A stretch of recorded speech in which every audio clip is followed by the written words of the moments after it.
Bubur kanji, bubur khas Aceh. Bubur ini untuk sarapan pagi lumayan ya, bagus, enak, rasa rempahnya terasa. Penampakannya ya, jadi ada daun bawang, ada bawang goreng, kemudian ada ebi, udang kecil, rasanya rasa rempah, makanan sehat dan enak untuk sarapan, hanya 6.000 saja. Oke, assalamualaikum. Bubur kanji, bubur khas Aceh.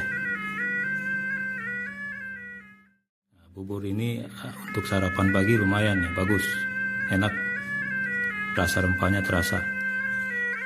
Penampakannya ya, jadi ada daun bawang, ada bawang goreng, kemudian ada ebi, udang kecil, rasanya rasa rempah, makanan sehat dan enak untuk sarapan.